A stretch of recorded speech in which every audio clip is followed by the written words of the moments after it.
오늘 본문이 속한 고린도전서와 고린도후서는 사도 바울이 전도 여행 중에 고린도라고 하는 도시에 직접 세웠던 고린도 교회에 보내는 사도 바울의 편지입니다.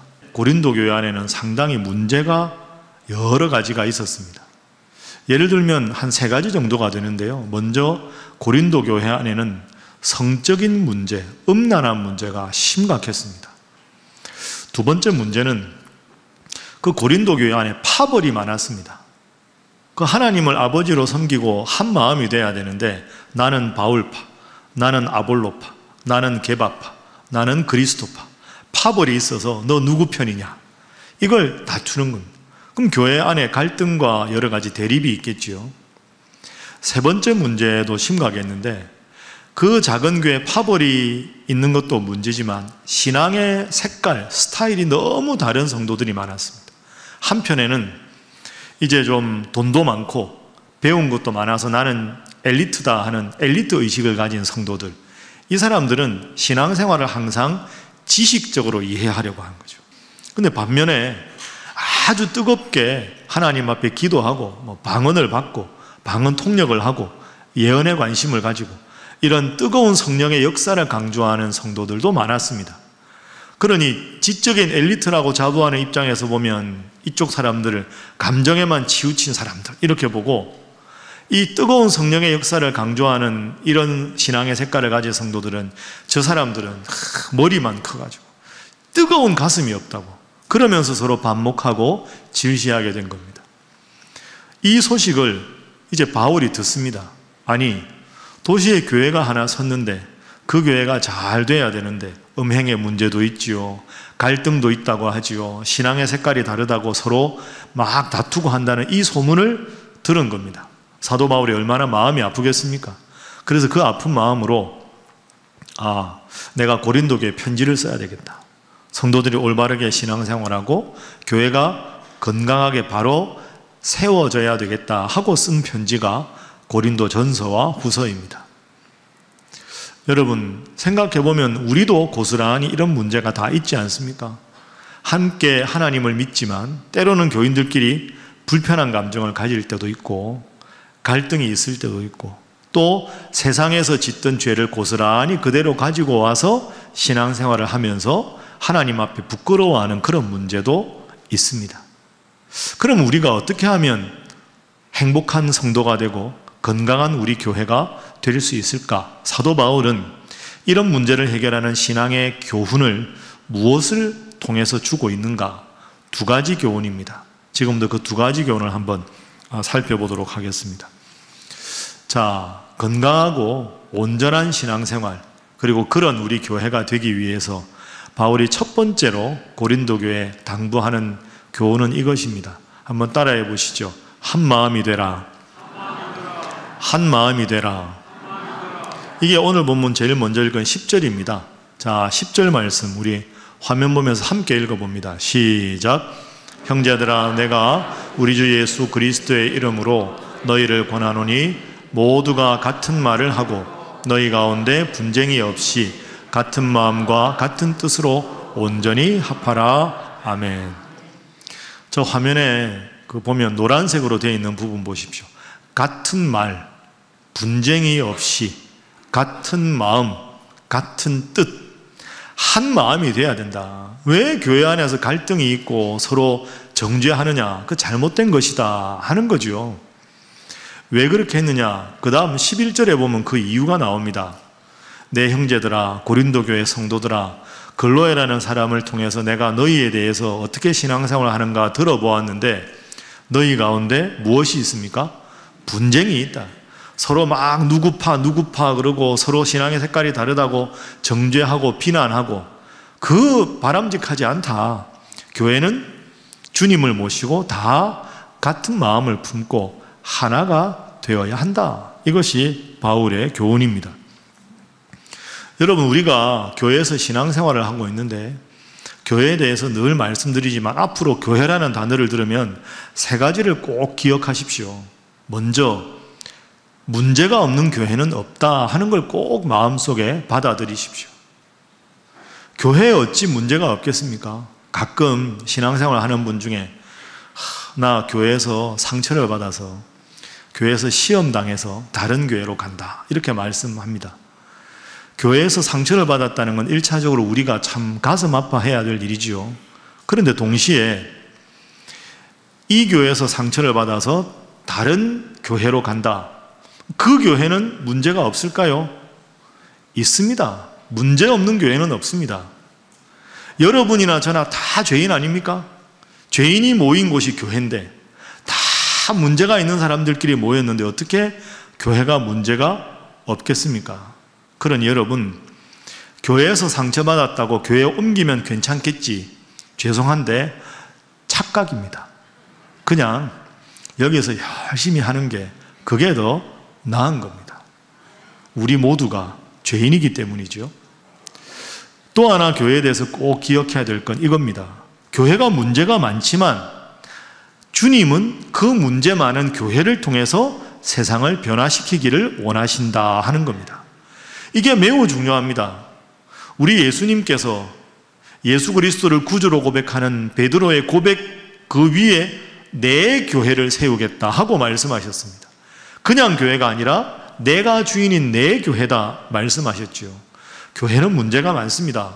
교회는 불완전합니다. 그러나 그 불완전한 교회를 통해서 주님은 세상을 변화시키기를 원하신다. 꼭 기억하십시오. 그래서 한번 저를 따라해 보시죠.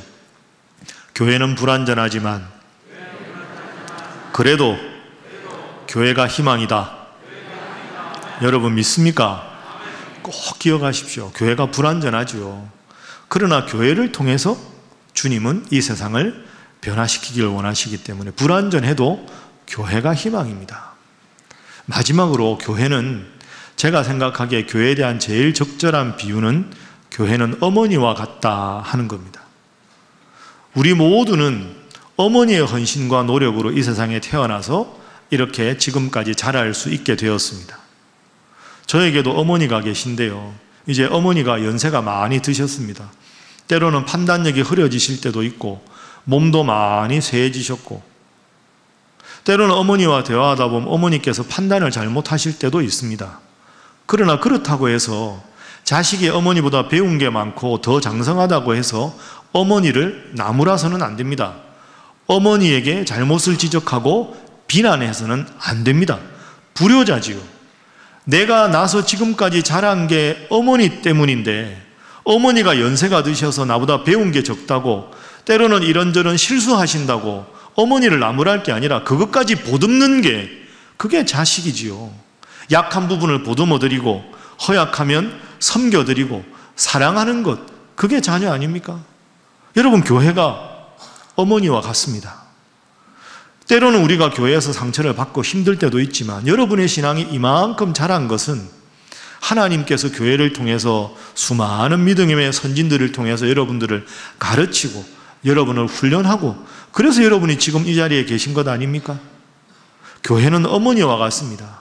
내가 교회를 통해서 믿음이 이만큼 성장했는데 그래서 때로는 교회가 좀 부족한 게 보이고 교회에 불편한 일이 있고 해도 그걸 내가 어머니를 감싸 안듯이 보듬어야 되고 그 문제를 내가 스스로 해결하려고 해야 될 일이지 교회에 문제 있는데 그 문제를 바라보면서 이건 구조의 문제고 이건 누군가의 문제고 이건 누구의 문제고 그렇게 남 탓하는 것 그것은 바람직하지 않습니다. 교회는 어머니와 같다. 여러분 꼭 기억하시고 앞으로도 교회를 잘 섬길 수 있기를 주님 이름으로 축복합니다. 그래서 거듭 말씀드립니다. 문제 없는 교회는 없습니다. 문제가 있으면 누구 때문에 교회 구조 때문에 그렇게 하지 마시고 여러분 눈에 보인 건 하나님이 여러분을 통해서 해결하기를 바라시는 겁니다. 보십시오. 아멘 안 하시잖아요. 남 탓만 하려고.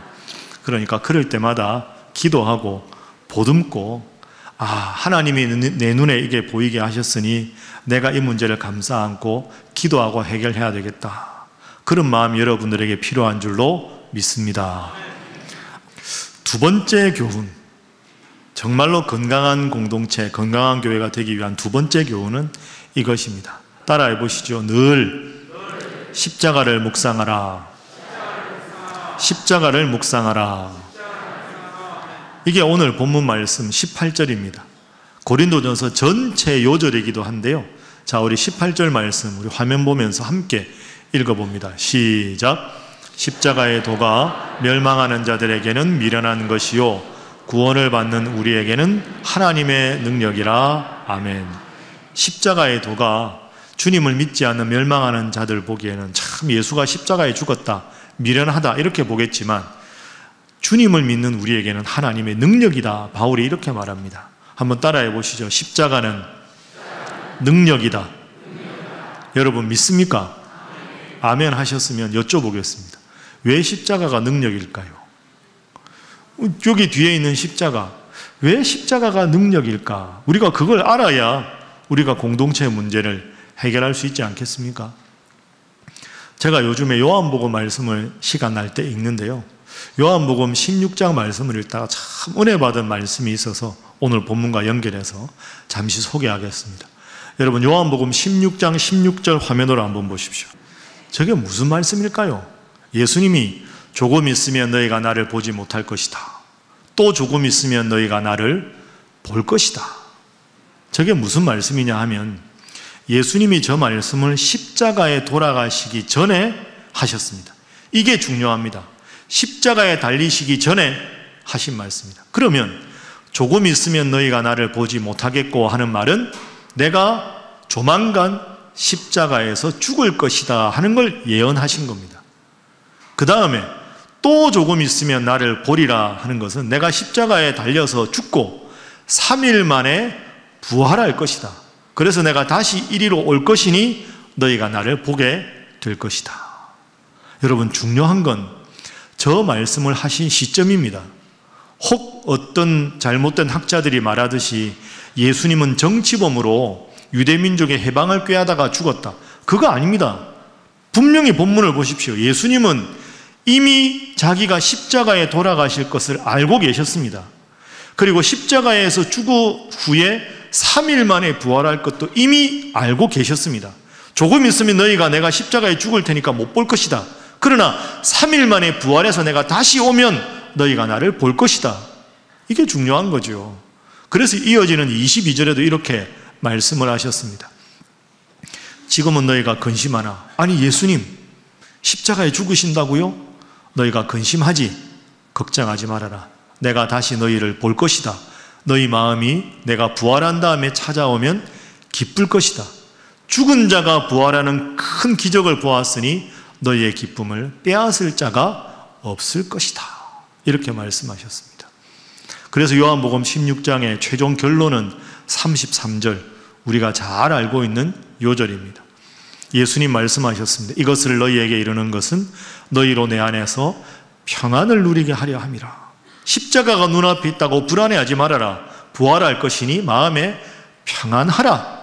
이 세상에도 너희가 나처럼 크고 작은 십자가의 어려움을 당할 것이다. 그러나 담대하라. 내가 세상을 이기었노라. 죽음 권세를 이기고 내가 부활할 것이다. 내가 세상을 이겼다.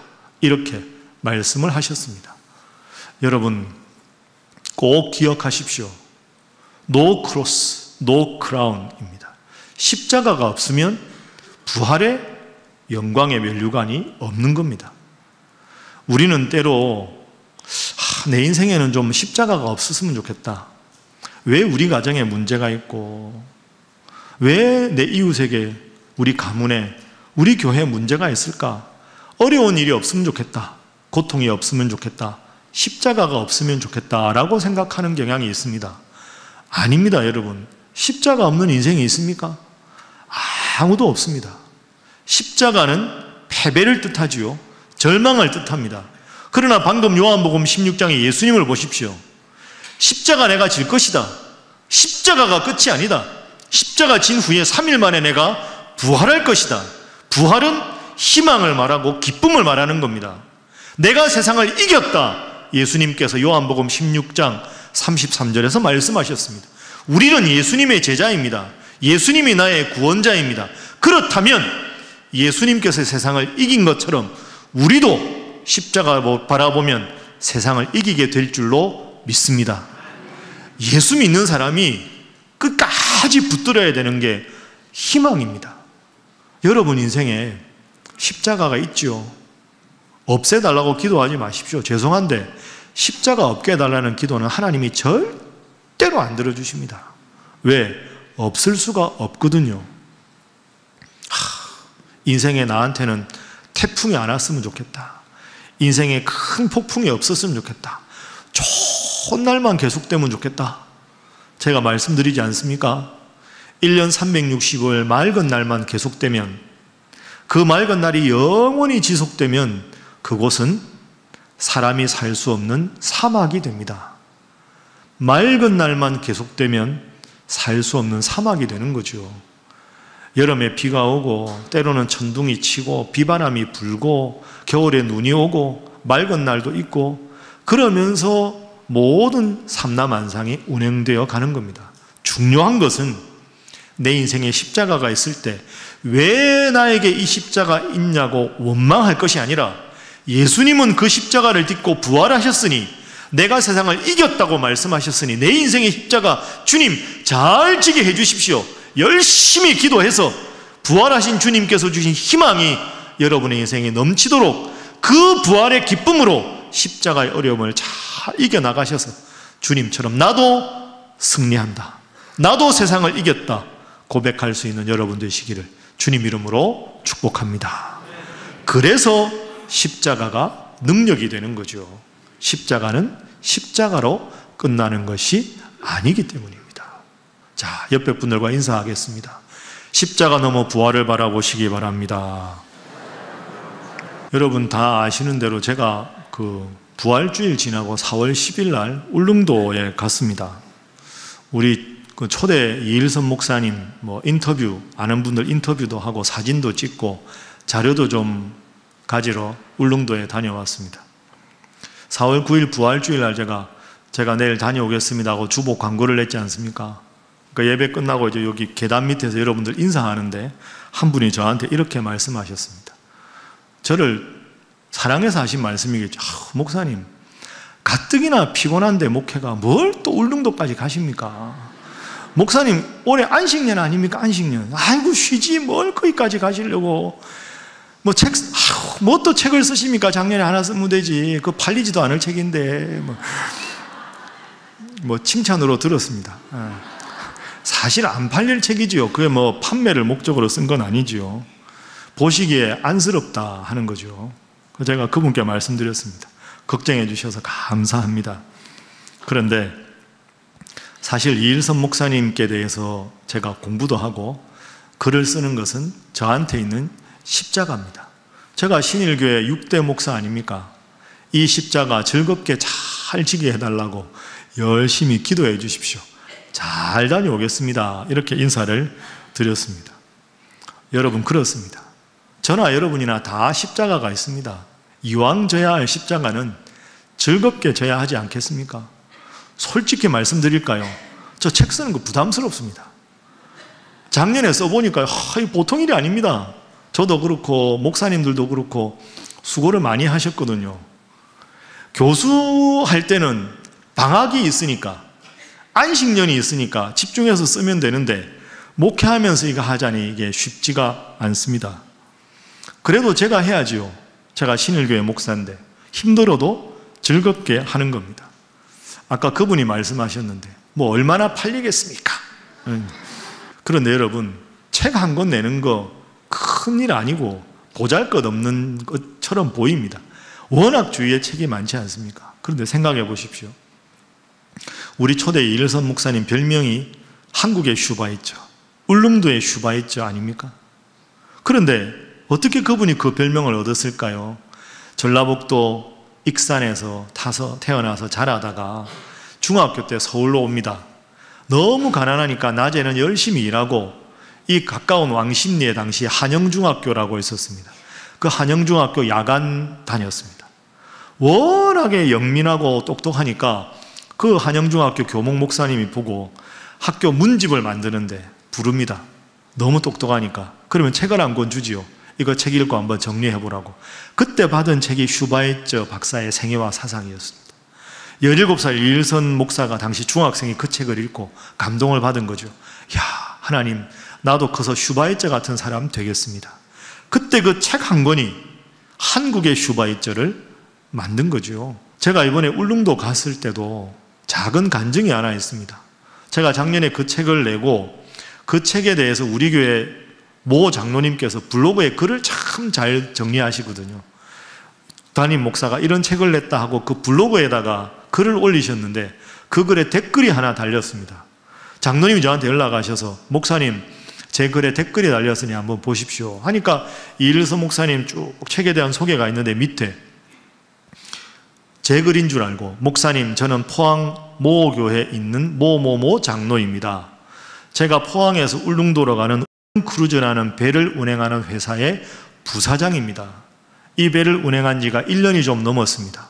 제가 늘 기도하기로는 울릉도의 슈바이처인 이일선 목사님을 이 배를 타고 가는 승객들에게, 울릉도를 방문하는 분들에게 이분이 얼마나 훌륭한지 꼭 소개하고 싶었습니다. 목사님 쓰신 책을 읽었는데 핸드폰 번호를 남깁니다. 꼭 언제 한번 뵙기를 소망합니다. 그래서 제가 이번에 4월 10일 날 가서 그분부터 만났습니다. 그분 만나서 이제 쭉 이야기를 하고, 그분이 정말로 울릉도에 방문하는 모든 분들께 이일선 목사님을 소개하고 싶습니다. 제가 참 감사했습니다. 그래서 이제 10일 날 저녁에 그 기독교 지도자들, 포항에 있는 분들한테 이일선 목사님을 소개하는 설교를 하고 그 밤에 배를 타고 울릉도로 들어갔습니다. 새벽에 온라인으로 우리 교회 새벽기도 하고, 그리고 이제 새벽기도 끝난 다음에 그 항구를 좀 걸었습니다. 옛날 목사님 생각도 하고 하나님이 여기 보내신 뜻이 무엇일까 1시간 넘게 산책하며 기도하다가 하나님께서 저에게 앞으로 책을 어떻게 써야 할지, 책 쓴 이후에 아까 말씀드린 그런 일들을 어떻게 해야 될지 구체적인 마음의 그 방법에 대한 확신을 주셨습니다. 제가 참 감사하고 울릉도를 다녀왔습니다. 여러분, 또 한 권의 책을 쓴다는 건 저한테 부담입니다. 그러나 저는 이런 생각을 합니다. 부담이 십자가죠. 십자가가 소명입니다. 여러분, 예를 들어서 찬양대 하는데 저 찬양대에 좀 더 자리가 필요한데, 찬양대 볼 때마다 그런 마음 드십니까? 부담감이 소명입니다. 토요일마다 깔끔히 하지요. 나 저기 가야 되는데, 그런 마음이 있으면 그 부담감이 소명입니다. 여러분이 속한 남성교회나 여성교회나 교회를 보면서 이 일은 꼭 우리 교회가 잘 되기 위해서 해야 되는데 저 일을 왜 아무도 안 할까? 그런 마음을 하나님이 계속 주십니까? 부담감이 소명입니다. 그게 하나님 뜻입니다. 그렇게 생각하고 기쁘게 하다 보면 힘들고 어렵지만 주님께서 여러분의 기쁨과 은혜와 평안을 주실 줄로 믿습니다.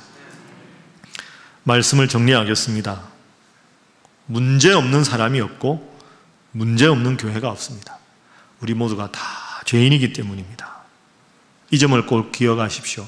문제가 있어서 하나님께서 여러분을 그 자리에 보내시고 그것을 보게 하신 겁니다. 한 마음이 되도록 노력하십시오. 힘들고 어려울 때마다 주님 지신 십자가를 바라보십시오. 그러나 분명히 기억하십시오. 십자가는 끝이 아니다. 십자가 이후에는 희망의 부활이 찾아온다.